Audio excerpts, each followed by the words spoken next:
Good morning, everybody. Back here with another video. Today, I'm going to be doing another story time here from you guys about the most scared I've ever been in my life. And this one goes back to maybe when I was about 12 years old.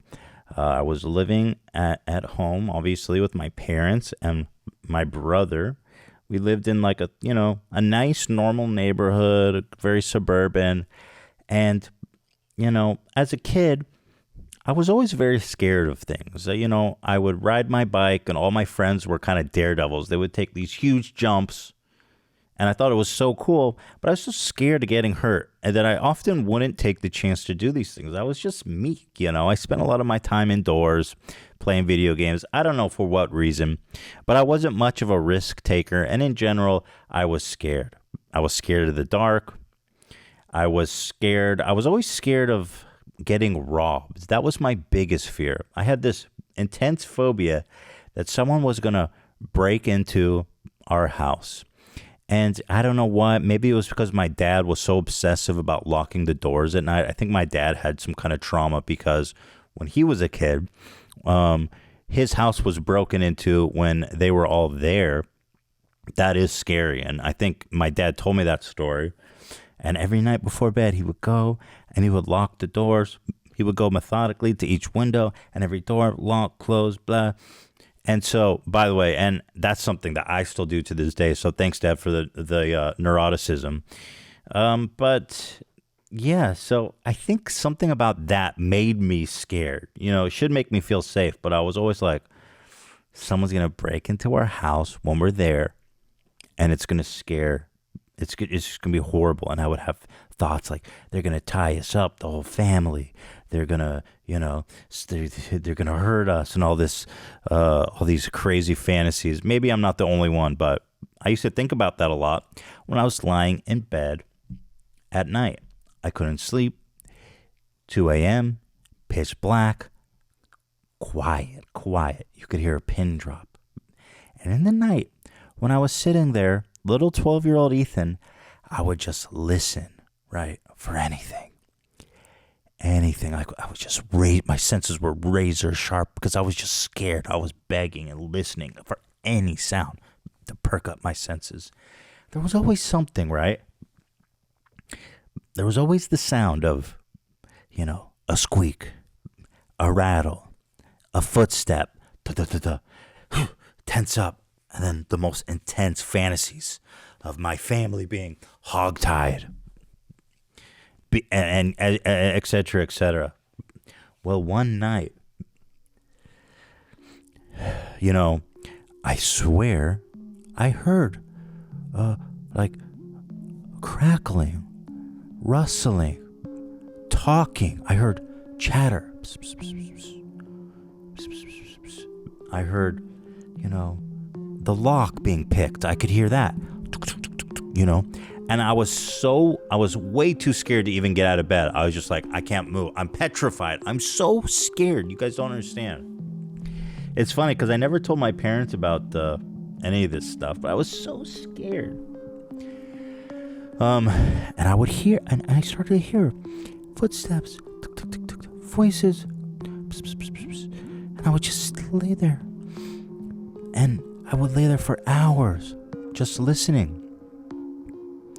Then I'd be up all night. And then at 5 a.m., maybe the sun would start to shine. And when the sun started to shine, I felt a little more comfortable thinking like, well, if there's robbers, they're not going to do it in the daylight.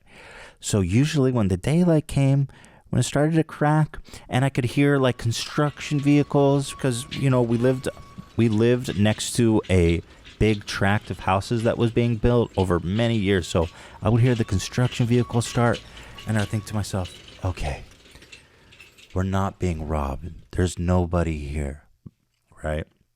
And then I would fall asleep peacefully. So I was always sleep deprived and, I'd go about my day. I wouldn't think about it. I'd get back in bed. The same thing happened. I get back in bed. Maybe I'd wake up around 2 o'clock, razor sharp senses, and I'd hear the rattling, right? The talking, scared shitless. And then I would say to myself again, this time it's real. The last time I was imagining it, but this time it is real. And I get just as scared again. And this happened on and on and on for years. Well, one day, I started to hear the sounds again. Scared beyond belief, terrified. And I just thought to myself, I can't keep going on like this. I can't live my life like this. I did the bravest thing I could ever do. I pulled myself out of bed. My God, like walking through the mines of Moria. You guys don't understand how scared I was. I creep out of my room. I go down the hallway into the living room, peeking around the corners like James Bond, you know what I mean?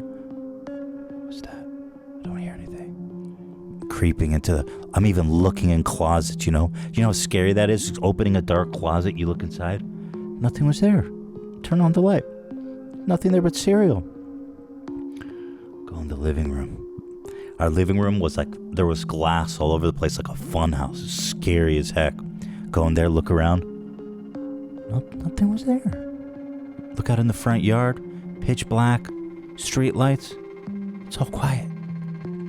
Go back in the hallway, down towards where my parents' room is. I hear it. I hear the talking. What is it? I creep closer to my parents' room. My heart is beating. It's practically out of my throat.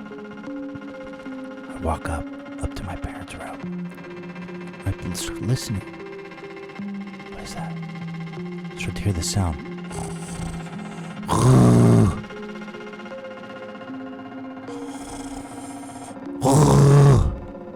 My dad is this unbelievable snorer, as many dads are. The man, you know, they closed the door. He was down the hallway from me, so I couldn't quite hear it. But the man was chopping logs. He was doing heavy construction in his sleep.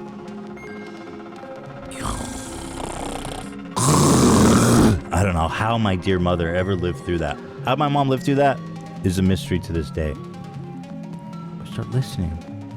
Down the hall, with the door closed, you can hear a lot of sounds. And your dad snoring.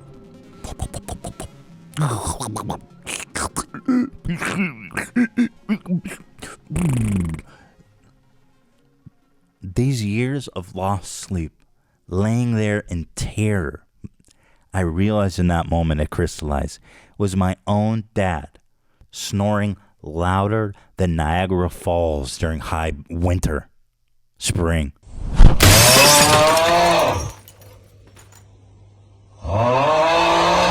And through the door and the walls, I was hearing all kinds of crazy stuff. I mean, I could hear the whole universe in his snores without knowing it. And I was hearing full conversations, walking, opening. From that moment on, I felt so dumb. You guys don't know the amount of terror and sleepless nights I felt from that. I realized, oh my God, dude. Both the embarrassment, this just feeling so dumb, but also equal measures, relief, ultimate relief. My dad is just freaking snoring. Go back to bed. I went to bed peacefully, beautifully, and I never heard people breaking into the house again. Pretty dumb, right? Kids are dumb, man. So that's how my dad traumatized me for years growing up by snoring like a construction worker during high noon with a jackhammer. And, well, I'm an idiot. I was then, and I am now. What can I say? Whew. Got some trauma even thinking back on that. Yeah, so anyway, hope you guys enjoyed. I got a lot more stories if you guys like this one. I'm thinking back on my life and being like, God, you know, these are the defining moments. These are the core memories, you know. TeddyFresh.com, new release this Thursday. No, you're not hallucinating. That's just a sick-ass design, Dad. Go to TeddyFresh.com. Check out the new release. Thank you guys for watching. Love y'all. See you next time. Wow, Ethan, great moves. Keep it up.